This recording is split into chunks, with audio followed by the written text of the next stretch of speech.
بسم الله الرحمن الرحیم. در صفحه 85 الدرس العاشر، درس دهم شروع میکنیم.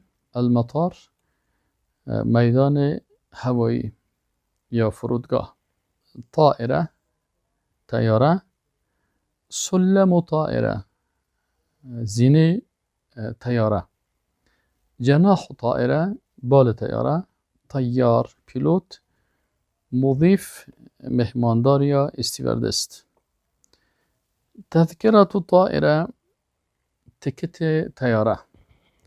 جواز سفر، پاسپورت.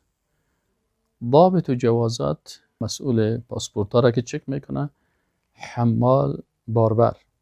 الطائره تهبط، تهبط یعنی پایین میشود. الطائره تهبط، طیاره نشست میکنه. و الطائره تقلع، پرواز میکنه طیاره. و الطائره تهبط، طیاره نشست میکنه. الضابط يفحص جواز السفر، ضابط پاسپورت مشاهده میکنه. بکر يصعد السلم، بکر به زینه بالا میشه. مظله، چتری را میگن. السلم امام الطائره، زینه مقابل طیاره هست. و السیاره وراء الطائره، موتر در عقب طیاره هست، یعنی امام پیش روی میگن و ورا پشت سر میگن. در اینجا بطاقت وصول، اما کارت رسیدن، وقتی که انسان در میدان میرسه باز یک کارت برش میتن که در او خانه پوری میکنن، نامی پاسپورت دیگه پای خود نوشته میکنه.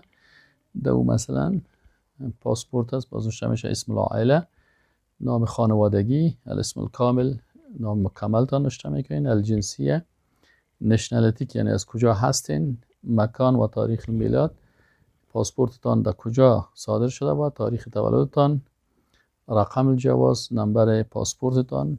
المرافقون، همراهتان کی است اگر اطفال اولادتان باشن. التوقیع، در آخرش امضا میشه. این بطاقت وصول میگن. ضباط، ضباط امو ضابط ها یا مسئولین که در میدان می باشن. وصول، رسیدن. الوصول، در تکت نوشته باشه که وصول مثلا 9:50 رسیدن. رحله، پرواز چندمی بود، نمبر پروازتان در تکتتان است. وصول مثلا از کجا به کجا. من القاهره. المغادره، مغادره مثلا چه وقت پرواز است. رحله، شماره پرواز. مقصد، به کجا میرین. قاهره مثلا به مصر. این چیزایی است که وصول و مغادره در تکت می باشد. لوحة المواعید، امو جدول اوقات پرواز و وصول در میدان‌های هوایی می باشه. التدریبات، التدریب الاول، تمرین اول که است. رحله، رحله پرواز یا سفر. وقت رقم نمبر. مطار، فرودگاه یا میدان هوایی. طائره، طیاره. سلم، زینه. جناح، بال. طیار، پیلوت. مضیف، استیوردس یا مهماندار. تذکره، تکت. جواز السفر، پاسپورت. ضابط، مسئول جوازات پاسپورت ها. حمال، باربر، جوالی. تقلع، پرواز میکنه. و تهبط، نشست میکنه. وصول، رسیدن. لوحه، لوه. المواعید، اوقات. مظله، چتری، امام پیشرو، ورا، عقب. ضباط، جمع ضابط است یا ضابط ها. التدریب الثانی، تمرین دومی چی است؟ اینجا 3 تصویر است، کدامش درست است؟ طائره، تصویر دومی. جواز سفر، دومیش جواز سفر است. مطار، اینجا 3 چیز است، یکیش اولش ضابط است، دومش استیوردس است، سومیش میدان نشان میده، یعنی مطار است. تقلع، پرواز میکنه. اونجا در تصویر سعی کنین خط کش کنین. التدریب الثالث، تمرین سومی. وصول، جوازات، وصول، رقم. الجنسیه، تلفظ درست کلمات شما چیز کنین. مغادره، لوحة، سفر، مغادرة، تهبط، المواعيد. المواعيد يعني مواعيد وقتها. مغادرة، حمال، تذكرة، تاريخ، الاسم، جناح، مطار، تاريخ الميلاد، الجنسية، الميلاد، الاسم، رقم، مظلة، مظلة، أمام، وراء، تقلع. كوش کنین کلمات درست تلفظ بکنین. التدريب الرابع: الضابط يفحص جواز السفر. الضابط جواز پاسپورت چک میکنه. يفحص چک کردن پاسپورت است. الرجل يصعد على السلم. مرد بالای زینه بالا میشه. الرجل يقرأ تذكرة السفر. و شخص میخوانه تکت سفره. بکر يفحص جواز السفر. کلمات میشه که مثلا اونجا ضابط بود، اینجا بکر استعمال شد. و الضابط يصعد على السلم یعنی اینجا فقط نامها رو تغییر میتین و کش میکنین، جملات یاد بگین. الرجل يقرأ تذكرة السفر.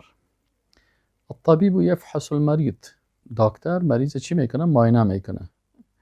اینا اگر برای جواز سفر استعمال میشه یفحص، باز اونجا چک میکنه. اما در اینجا باز چی میکنه؟ مریض معاینه میکنه. الرجل يصعد على السلم. الرجل يقرأ جواز السفر. الضابط يفحص جواز السفر. الرجل يأكل ويشرب. شخص میخوره و مینوشه. الضابط يقرأ جواز السفر. یعنی شما این جملات تغییر میتین و کوشش میکنین که به شکل جمله بسازین. التدريب الخامس حرف غین است. مثلا در وسط کلمه، در اول کلمه، در آخر کلمه. غین، غرب. ما شما شمال، جنوب، شرق، غرب. یغلق بسته میکنه. المغادره ترک کردن یا پرواز. صغیر، کوچک. التدريب السادس تمرین ششم تلفظ الف، همزه و عین. کوشش کنید که فرق باید بشه. مثلا عمل، آرزو، عمل، کار.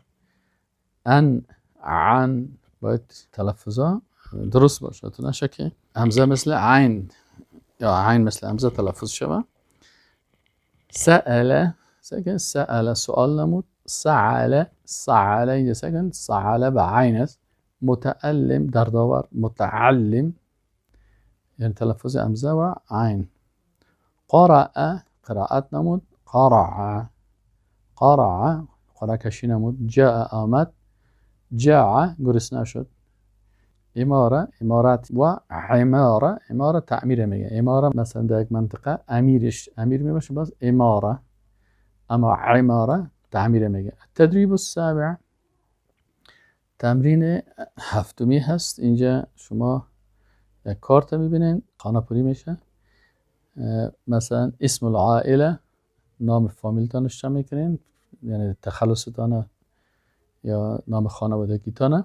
الاسم الکامل، نام مکملتان نوشته میکنین. الجنسیه، از کجا هستین. مکان و تاریخ المیلاد، جای و تاریخ تولدتان نوشته میکنین، در کجا تولد شدین و تاریخش چه وقت است. رقم و جواز سفر، نمبر پاسپورتتان اینجا نوشته میکنین. المرافقون، کسایی که همراه شما در سفر یک جای هستن، نام‌های از اونها رو نوشته میکنین. و التوقع، توقیع چی رو میگن؟ امضا رو میگن که باز آخر چی میکنین؟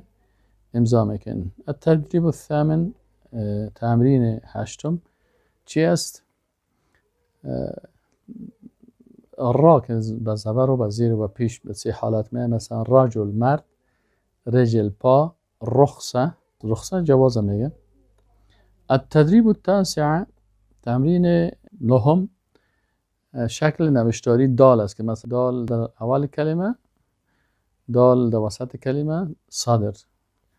و دال در آخر کلمه چه قسم نوشته میشه؟ دورق، صدر و یسعد. را هم در اول کلمه مثلا رجل و را در وسط کلمه چه قسم نوشته میشه؟ و را در آخر کلمه چه قسم نوشته میشه؟ التدریب العاشر تمرین دهم. این شما یک جمله میسازین. امی خانه خالیه را پر میکنیم. مثلا سلم الطائره، زینه طیاره. شما نوشته میکنید که سلم الطائره خلف الطائره یا سلم الطائره امام الطائره.